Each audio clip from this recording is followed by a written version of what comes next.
এতিয়াতো এনেকৈ আৰম্ভ কৰিছে যে বলি যেতিয়া গুচি গ'ল সুতলক যোৱাৰ পিছত শুক্ৰৰ ফালে চাই, শুক্ৰ মানে গুৰুৰ ফালে চাই কৈছে যে সেই দৈত্য পুৰোহিত শিষ্য চিন্তিয় হিত জানতে যজ্ঞ সাংগ কৰা আহি, সেই যে তোমালোকৰ শিষ্যবিলাকৰ কাৰণে কি কৰা, এতিয়া সেই দৈত্যবিলাকৰ কাৰণে তুমি এটা যজ্ঞৰ আয়োজন কৰা। ৰাম কেন কষ্ট এতমান নহৰাৱে যজমান, এৰাইতো মনৰ কল পঢ়ি বেদ মন্ত্ৰস্তুতি কৰি উপপূৰ্ণহুতি, অহু কৈতো যজ্ঞৰ কাম ফল। যে যি যজ্ঞৰ কথা কৈছে এই যজ্ঞটো হৈছে কি, এবাৰ যজ্ঞ এটা কৰি থৈ দিছিল নহয় শুক্ৰাচাৰ্যই, যে বলি কৰিছিল। সেই যজ্ঞটোত শুক্ৰাচাৰ্য আছিল মূল ঋষি। শুক্ৰাচাৰ্যই সেই যজ্ঞটো সামৰণ কৰিব নাপায়। গতিকে এতিয়া বামনে এই কথাটোৱেই কৈছে যে তুমি সেই দৈত্যবিলাকৰ কাৰণে যিটো যজ্ঞ আৰম্ভ কৰিছিলা সেই যজ্ঞটো আজি আহুতি দি সামৰণি মাৰেগৈ। তাতে যোৱা তুমি, গৈ পেলাই সেই যজ্ঞৰ যিখিনি বেলেগ আধৰুৱা কাম আছিল আৰু সেই আধৰুৱা কামখিনিত অৰ্থাৎ বেদমন্ত্ৰ পাঠ কৰি উঠাৰ পিছত যে আহুতি দিব লাগে, আহুতি দি গোটেই যজ্ঞটো আজি শেষ কৰি দিয়া হয়। ৰাম হেন শুনি শুক্ৰ ঋষি কৰজৰে বিমৰিষি, বামন বিষ্ণু কমাতিলন্ত, শুনা প্ৰভু নাৰায়ণ হেন নাহি একোজন, তোমাৰ মায়াৰ পাৱে অন্ত। তেতিয়া শুক্ৰাচাৰ্যই ভগৱানৰ ফালে চাই কৈছে যে প্ৰভু, যে তোমাৰ মায়াৰ অন্ত ক'ত পাব, কোনে পাব, গতিকে তুমি আৰু বা কি খেলা খেলাম বুলি ভাবি আছ। এই কথাটোকে এতিয়া মনে মনে শুক্ৰাচাৰ্যই ভাবি আছে। হে ৰাম যাৰ নাম সুমৰণে সাংগ হৈ তামক্ষণে, মহাতপ জপ কৰ্ম যত, হেন হৰি আছায়াগে আৰু সাংগ হইবে লাগে, অভৈলা পূৰ্ণ যজ্ঞ বিধিবত। শুক্ৰাচাৰ্যই কৈছে তেতিয়া যে ভগৱান ওচৰত থাকে, যি তুমি কাষত থকাৰ লগে লগে সকলোবিলাকেই শেষ হৈ যায়, সকলোবিলাকে ফল পায়। সেই ফল পোৱা যজ্ঞটো মই সামৰণি মাৰিব লগা একো নাই, তোমাৰ জৰিয়তে সকলোবিলাক কাম শেষ হৈ গ'ল, ভালে কুশলে সকলোবিলাক সমাপন হৈ গৈছে। ৰাম খুজিলা ত্ৰিপদভূমি উৎসৰ্গী সমস্তে তুমি, অচহন্তে তোমাক দিলা বলি, ভকতৰ দায়াতি লৈলা দান হাত পাতি, দৈত্যেন্দ্ৰ যজ্ঞ কসাম ফলি। যে তোমাৰ যিটো মনোভাৱ আছিল যে তিনিপদ ভূমি লাগে, সেই তিনিপদ ভূমি লোৱাৰ লগে লগে সেই বলি যি তোমাক তিনিপদটো দি দিলা, তাতেই আমাৰ যজ্ঞ শেষ হৈ গ'ল।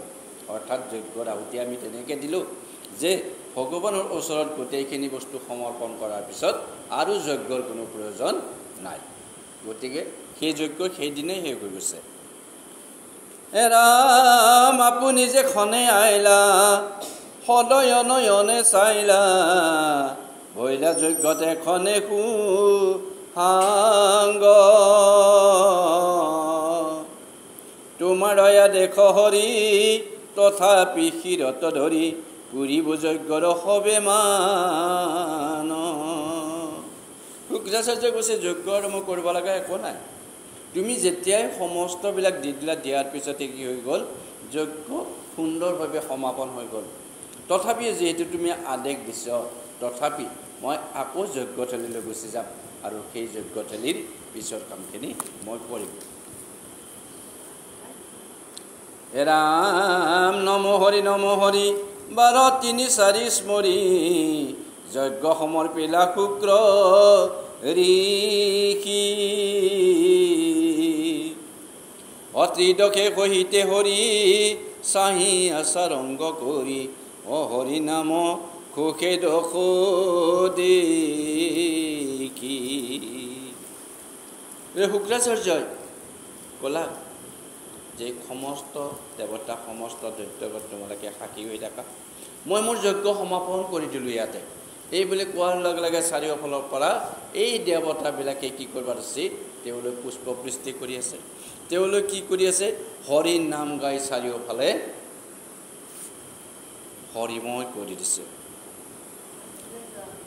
বামনৰূপী বিষ্ণুৰ আগত পুৰন্দৰৰ কথোপকথন। ৰাম যজ্ঞ সমাপতি কৰি লক্ষীপতি ঐন্দ্ৰক দিলাই উত্তৰ, আমাৰ বচন কৰি কমন অশুনা দাদা পুৰণ দৰ। তোমাৰ কনিষ্ঠ জানাম কনিষ্ঠ অদিতিত জাত ভৈল,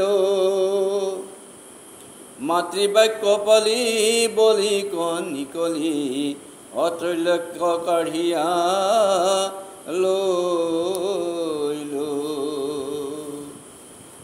বামনে তেতিয়া কৈছে যে সেই ইন্দ্ৰ আদিকলি দেৱতা সমস্ত উদ্ধাৰ কৰাৰ কাৰণে মই এই বামন ৰূপটো লৈছিলোঁ, আৰু এই বামন ৰূপত মই মোৰ মাৰ কথা শুনি এই বলি আদি কৰি দৈত্যবিলাকক নিধন কৰি, বলি আৰু দৈত্যবিলাকক পৰাজয় কৰি এই ত্ৰৈলোক্যৰ অৰ্থাৎ তিনিও লোকৰ যে অধিপতি বলি আছিল, বলিৰ পৰা সমস্ত ৰাজ্যভাৰ ইন্দ্ৰক দিলাম, ইন্দ্ৰক দি দিলোঁ। ৰাম তোমাৰ অন্তৰে অদিতি মাৱৰে অনসন্দে হৃদয় খেদ, দিৱস নাযাই ৰাতি নুপুহাই লুটকৰ নাহি চেদ। যেতিয়া বামনে এনেকৈ গুচি আছিল, অহাৰ পিছত মাকে অৰ্থাৎ অদিতিয়ে তেতিয়াৰ পৰা কান্দা কটা কৰি আছিল যে বামনে বলিকনো পাৰিব না বলে। মনত এটা ভাৱ আছিল যে অকলে কেনেকৈনো দৈত্যবিলাকক তেওঁ পৰাজয় কৰিব, এই ভাৱ এটা মনত আছিল। কিন্তু যেতিয়া এই সমস্তবিলাক আহি পেলাই মাকৰ আগত ক'লাক, অদিতি নিজে দেখা পালাক, পোৱাৰ পিছত তেওঁৰ কি হৈ গ'ল, চকুৱেদি চকুৰ পানী আহিছে যে মোৰ পুত্ৰই সকলো কাম ভালদৰে কৰি এইখিনি পুনৰ পালাক। ৰামে বেদে বৰাজ লয়নি জৰাজ শুনা সবেদিক পাল, অখণ্ডিল দুৰ্গতি লোৱায় অম্ৰৱতী উদয়ৰ ভৈল কাল। বামনে তেতিয়া ইন্দ্ৰক কৈছে, এই দেৱৰাজ ইন্দ্ৰ তুমি আহা, তুমি আহি ইয়াৰ কি হোৱা, ৰজা হোৱা। গতিকে ৰজা হোৱাৰ কাৰণে কি কৰিলা, তোমালোকে অমৰাৱতী লোৱাৰ সময়ত এতিয়া যি কৰিব লাগে তোমালোকে ৰজাত সমস্ত কৰ্মকাণ্ডবিলাক এতিয়া কৰিব পাৰা। ৰাম বামনৰ বাণী শুনি বজ্ৰপানী ভৈলন্ত পৰম তুষ্টি, অত্ৰিদশ সহিতে আলচিত হিতে বিষ্ণুক বুলিলা উঠি।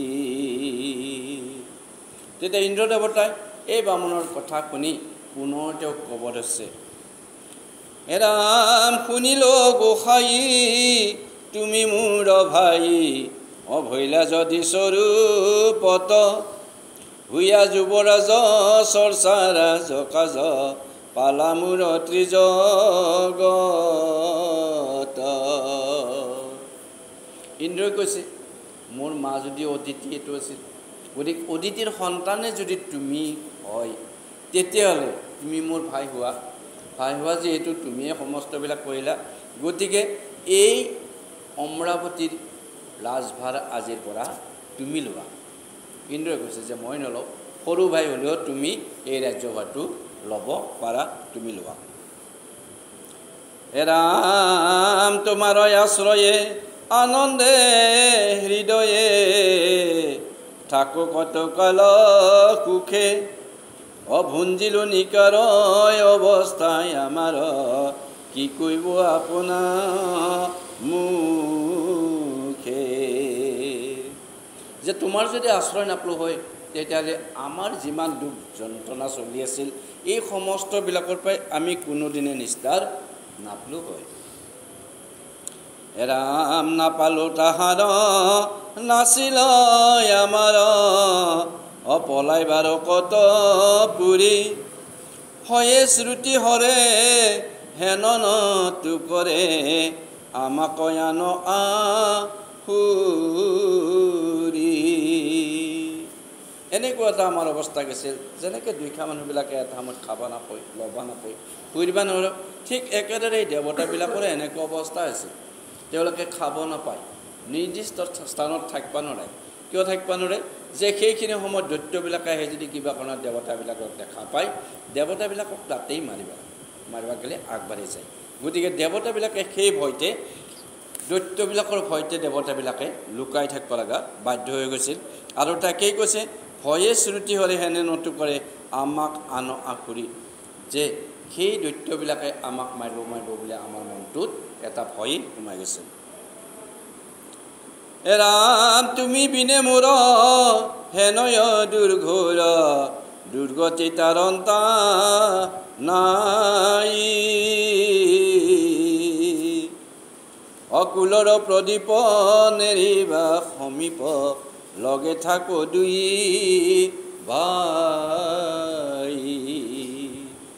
গতিকে সেই 2 দিনৰ কথা স্মৰণ কৰি আজি মোৰ এনেকুৱা হৈছে তোমাক যদি মই এৰি দিওঁ তেতিয়াহ'লে মোৰ হয়তো আৰু আগৰ দৰে অৱস্থা হ'ব পাৰে।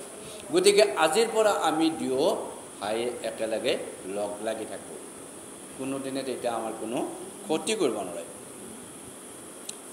হে ৰাম কৃপা কৰা মোক পালিও ত্ৰৈলোক্য নকৰিবা মোক ভিন্ন তোমাৰ প্ৰসাদে আতি অপ্ৰমতে নিদ্ৰা কৰোঁ কত দিন। তুমি মোক এইটোৱেই কৃপা কৰা যে আমি ভাই ভাই হৈ আজিৰ পৰা থাকিম আৰু এই ৰাজ্যভাৰ তুমি শাসন কৰিবা। তেতিয়া তোমাৰ ছত্ৰ ছায়াত থাকি মই কি কৰিব পাৰিম? নিশ্চিন্ত মনে তাৰমানে শুই থাকিব পাৰিম, মানে কি জীৱনটো কটাব পাৰিম। ইন্দ্ৰই বাৰে বাৰে বামনক এই কথাটোকে কৈ আছে যে তুমি কেৱল মোৰ পৰা ৰাজ্যভাৰটো লৈ লোৱা। বামনৰ ৰাজ অভিষেক, গতিকে বামন এতিয়া ৰজাই হ'ব ইন্দ্ৰ।